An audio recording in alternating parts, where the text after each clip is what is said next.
You're listening to Evergreen Media Network. I am Cindy Schwartz, and this is our Patient Partners Show, and we are a podcast also, so look us up on Spreaker and all of its platforms, and this is on iHeart worldwide as well. My co-host, Jeannie Roller, is in Indiana, and I am in Florida. I have tongue-tied today, Jeannie. A story that I want to bring to the forefront, and it's a story that I heard from an RN that had just gotten hired. I talked with her a couple of days ago locally here in South Florida, and she was hired to get a handle on the crew that they had working at this, I don't want to say exclusive memory care place, but quite a well-known memory care place here in South Florida. And I have met some of those people in the admin of that place, and the programs that they have, in my opinion, were really, really forefront and phenomenal in some of the things that they found out that people need for dementia and Alzheimer's and memory care. I was really impressed with.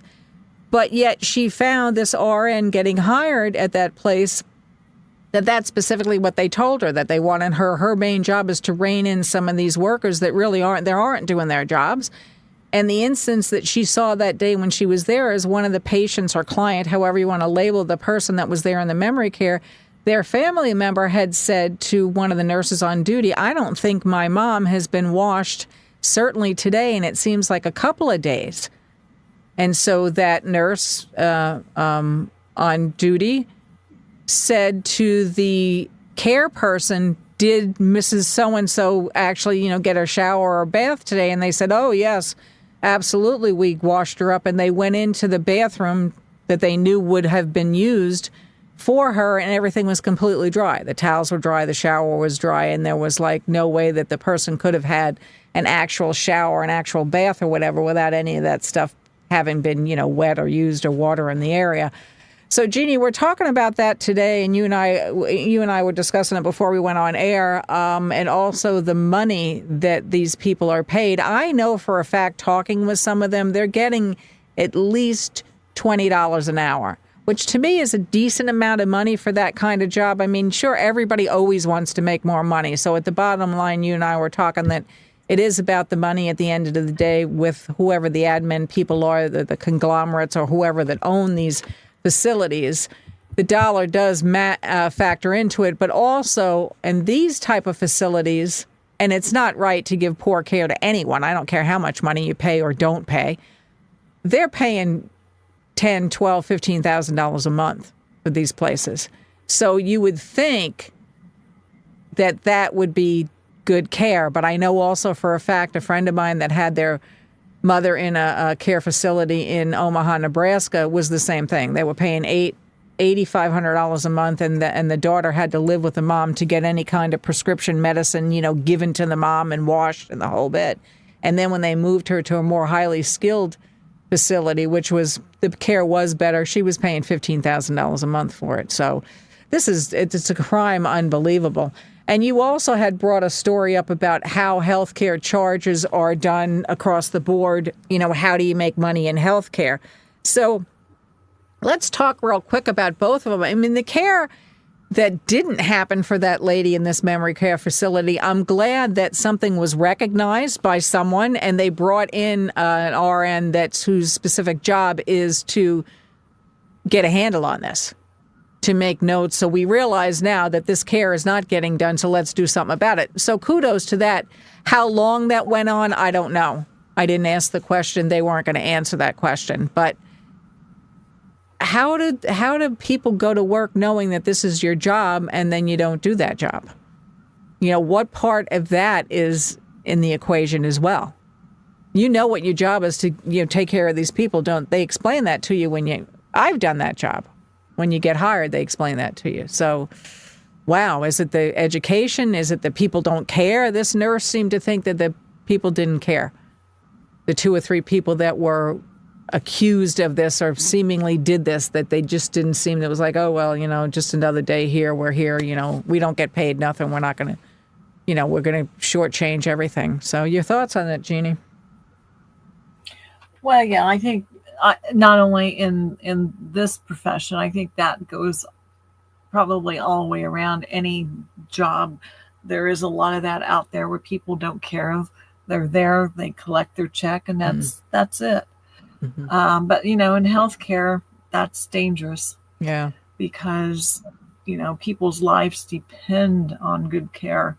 So the other thing that I see is even though this facility or others like it may be high cost, the nurses, the CNAs, or whoever are still making about the same as a CNA would be working at a so-called cheaper facility.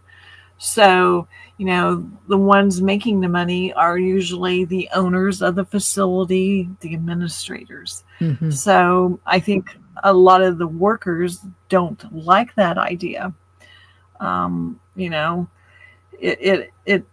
It just, you see this time and time again. And we've talked about this too before, Cindy, that, there was a lack of training. Right. That was my question to her. Yeah. Yeah. And sometimes they don't pool the best applicants. So that's the other thing, because a lot of people think $20 an hour isn't a lot of money. Right. Yeah. And so therefore they're not going to go the extra mile to do anything because it's only $20 an hour. Yeah. Yeah. So, I do get that, and it's a tough job. I mean, there's no question about it. To do those kind of jobs, I mean, these people aren't even CNAs. They're not certified nurse assistants. They're home health aides. And I'm not, no disrespect to anything at all, but I mean, as far as to look at the training, they're not even getting the training that a CNA would get, which would be more training than a home health aide gets, and I think more training than a medical assistant gets, kind of thing. So that part of it is, who are these people that you're plugging into these jobs? I mean, are you really looking at that? Is it the money? Why isn't all of this being accounted for? Why isn't... And we've talked about that. We have. I mean, this is crazy. But here's another story of a person that's witnessing this firsthand, and now she's being hired.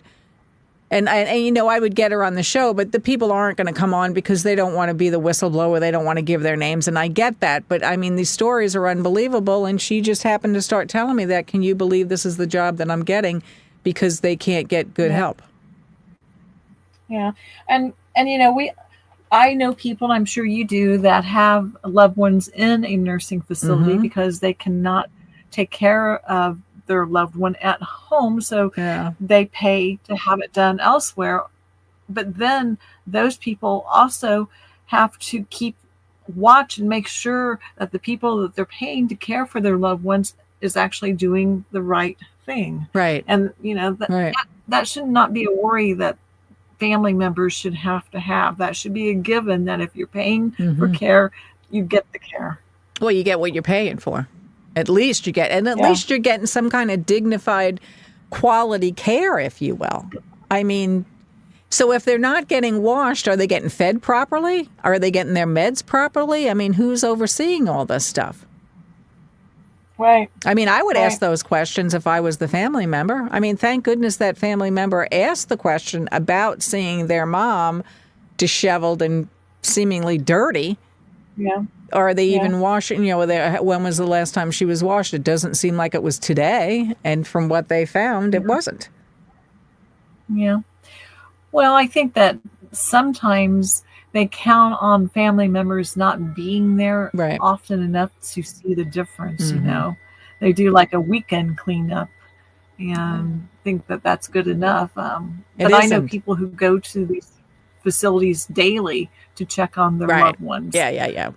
And years ago when I was working in one, that's the way it was. Most of the people didn't get visitors. In all honesty, they didn't. It was really sad. And there were a couple of them that had daily visitors that the family member checked in at dinner time and said, okay, let's eat together, blah, blah, blah, blah, blah. That's, way it should be, at least a couple of days a week. I get it. Everybody's busy, but it is your relative.